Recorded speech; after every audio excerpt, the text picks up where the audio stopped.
The story of the other wise man. Long ago, when Caesar Augustus ruled the Roman Empire and Herod reigned in Jerusalem, there lived in the far-off land of Persia a man named Artaban, a priest of the ancient religion of Zoroaster. He was a member of the Magi, their prophets who studied the movements of the stars, seeking guidance of future events. He called together some of his closest friends to tell them of an important journey he was about to make to find the new king who would bring great light and truth to the world. You remember the prophecy, "There shall come a star out of Jacob, and a scepter shall arise out of Israel." His friends were not convinced. "Do you really believe that the star will fulfill the prophecy?" said one, and another, "What if the star should not appear?" "I am sure it will," said Artaban, "so sure that I have made ready for the journey. The Magi are waiting in Babylon, and I am watching here. When the star shines, they will wait for me at an appointed place, and we will set out for the city of Jerusalem to see and worship the Anointed One who is born King of Israel. Look, I have sold all my possessions and bought these 3 jewels, a sapphire, a ruby, and a pearl, to take in tribute to the king. I ask you to join me in this pilgrimage, and we will worship the king together." But his friends were not convinced. They wished him well, but would not join him on the journey. Only his father understood. "My son, it is better to follow a dream than to have no dream at all." "Thank you, Father. I feel this is more than a dream. Come, let us search the sky." "Look, there! It is the sign. The king is coming. I will go to pay him homage." Early the next morning, Artaban was on his way, for the journey was long, and he knew that his friends of the Magi could not wait past the appointed time. On the roadside, he came across an exhausted traveller who cried out to him for help. But every moment was precious. If he did not reach the meeting place on time, his friends would go on without him. Quickly he mixed a healing potion from herbs he had with him and gently poured some between the old man's dry lips. Then he sat there, waiting until morning, when the old man stirred and asked, Where are you going?" "To Jerusalem, to find him who is born King of the Jews, the Prince and Deliverer of all men."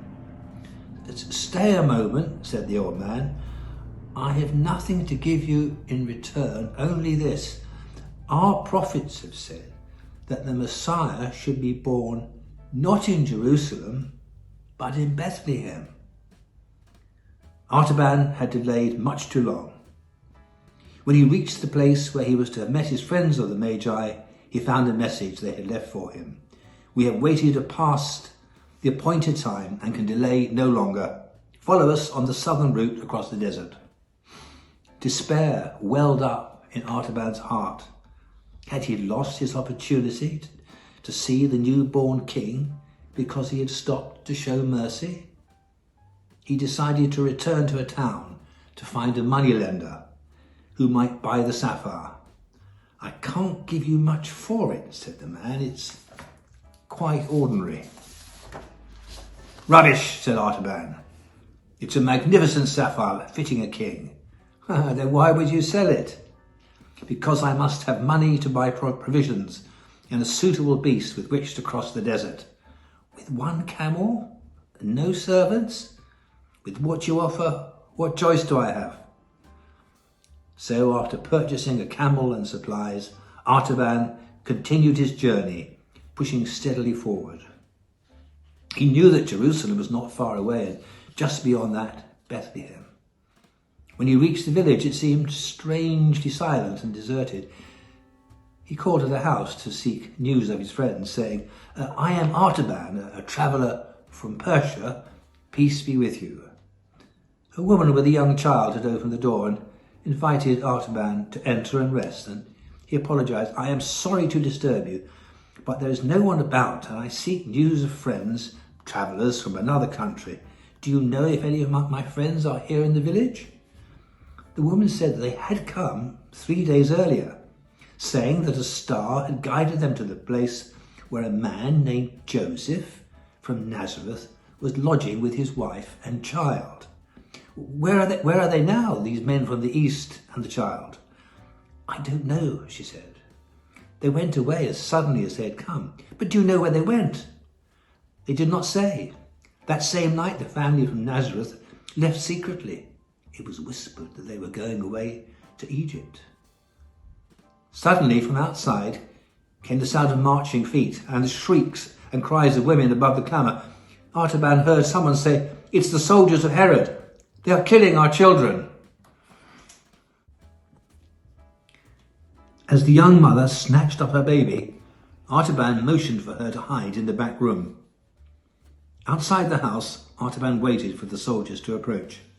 An officer shouts, "Stand aside!" "I am alone in this house," said Artaban.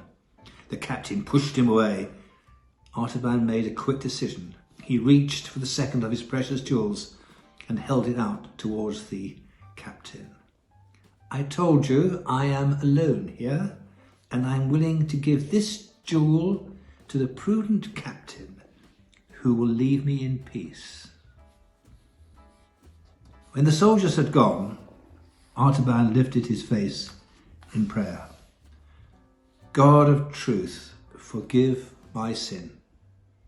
I have lied to save the life of a child. 2 of my gifts are gone. I have spent for man what was meant for God. Shall I ever be worthy to see the face of the King?" But the mother saw it differently, saying, "You have saved the life of my little one. May the Lord bless you and keep you and make his face to shine upon you." The years of Artaban's life followed swiftly. Across mountain passes and scorched deserts, he pursued his search. In the city of Alexandria, he sought out a Hebrew rabbi and told him his tale, hoping the man might be able to help.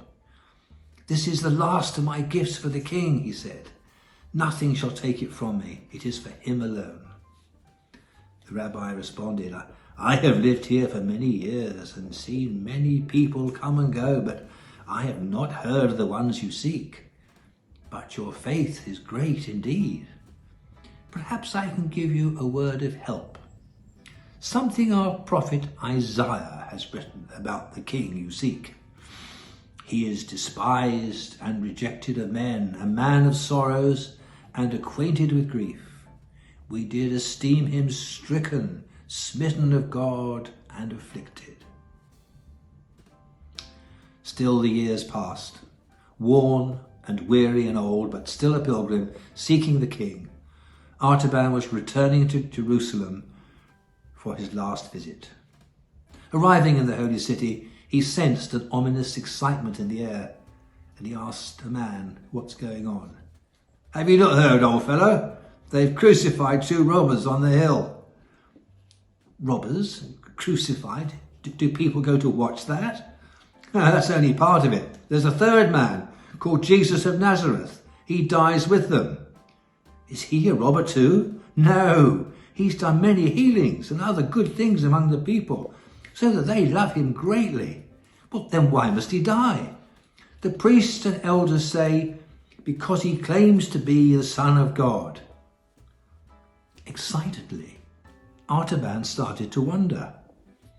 The King of the Jews, from Nazareth, claims to be God's son, and this surely is a man of sorrows.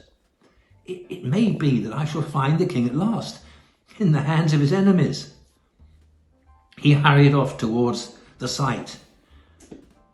2 men entered the street holding a struggling young girl. She broke away from her captors and threw herself at Artaban's feet. He asks her, "What is your trouble, my daughter?" "My father was a merchant of Persia, but he's dead, and I am to be sold to pay his debts. Please help me." It was the old conflict of his soul. Was this great opportunity or his last temptation? To rescue this helpless girl, would it be a true deed of love? Is not love the light of the soul? This is your ransom, daughter, he said, giving her the pearl, the last stone.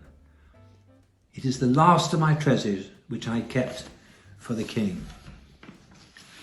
Suddenly, an earthquake rocked houses and buildings and sent stones and masonry crashing to the floor.